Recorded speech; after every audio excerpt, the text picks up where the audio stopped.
Bonjour tout le monde. Aujourd'hui, on va voir comment faire la mesure avec un wattmètre et 2 wattmètres dans un réseau triphasé équilibré. Pour cela, je commence par une source triphasée. Il vaut mieux utiliser three-phase en Y. Voilà.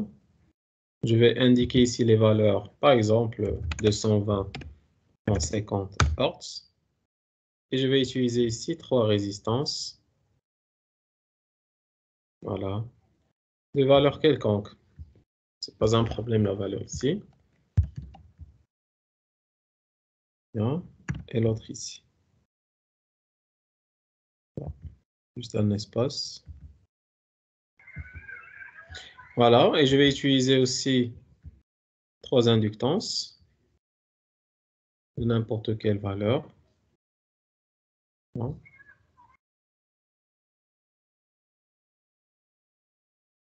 Bien. Alors ici, je peux augmenter la valeur ici. Je vais faire un Henry. Même si c'est très grand, c'est pas vraiment pratique de trouver un Henry. C'est pas un problème, juste pour à titre d'exemple. Je vais relier tout cela en utilisant le montage en étoile.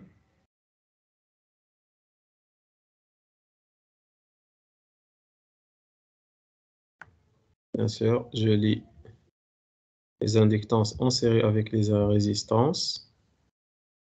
Voilà, les inductances en série avec les résistances. Et bien sûr, à la fin, je ferai le montage comme suite pour indiquer que c'est un réseau, bien que c'est un branchement en étoile. Voilà. Ça, c'est le branchement étoile. Et je vais utiliser premièrement la méthode d'un seul wattmètre. Pour cela, j'utilise mon wattmètre. Je le branche entre phase et neutre. Et bien sûr, le courant de la première phase. Cette application, vous pouvez le faire sur n'importe quelle phase. Le wattmètre va être en série. Et je vais voir ici la valeur qui va sortir. Et j'ai comme indication, c'est 44. Ce qui fait que la puissance totale est égale, c'est 3 fois 44. Bien sûr, c'est l'indication du premier wattmètre qui est égale. Voilà, tout cela est égal. Bien sûr, 44, c'est 88. Et 88 plus, alors on fait une calculatrice, 44 fois 3, ça vous donne 132. Alors je vais écrire ici qu'en puissance, c'est 132 watts. Ça, c'est la puissance totale. Bien.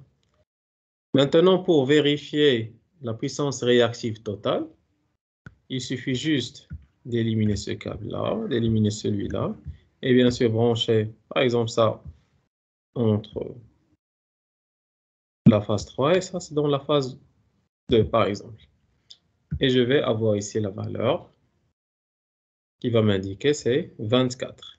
Mais bien sûr, je dois la multiplier par la racine de 3. Ce qui fait ici, je vais prendre,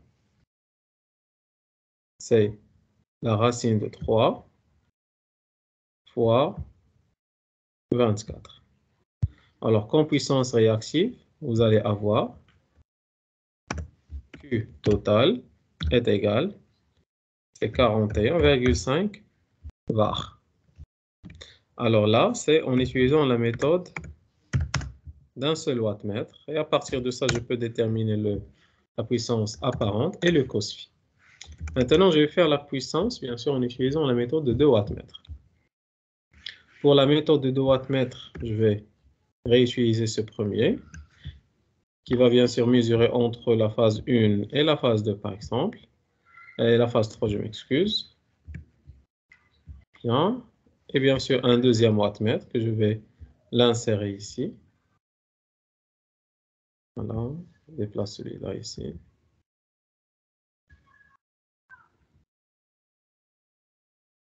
Qui va mesurer entre, bien sûr, la phase 2 et la phase 3 en termes de tension.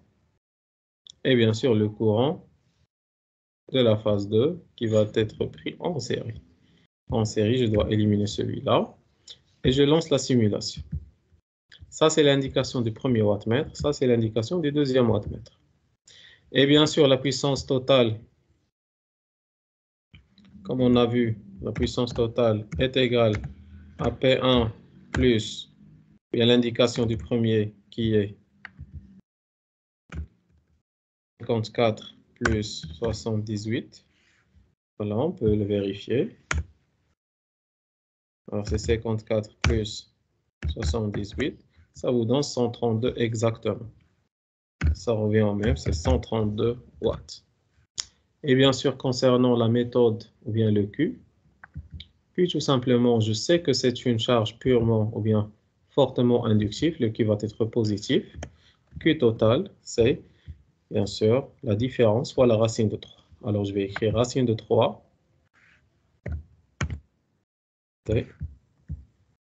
C'est 3, c'est la racine de 3, multiplié fois, je vais faire 78 moins 54. Je ferme les parenthèses. Et ça vous donne bien sûr 41,5. C'est la même chose qu'on a trouvé en utilisant la méthode de 2 wattmètres. Alors, si vous avez 2 wattmètres, on utilise la méthode de 2 wattmètres. Si on a un seul wattmètre, j'utilise la méthode d'un seul wattmètre. Bien, vous pouvez faire ça chez vous et merci.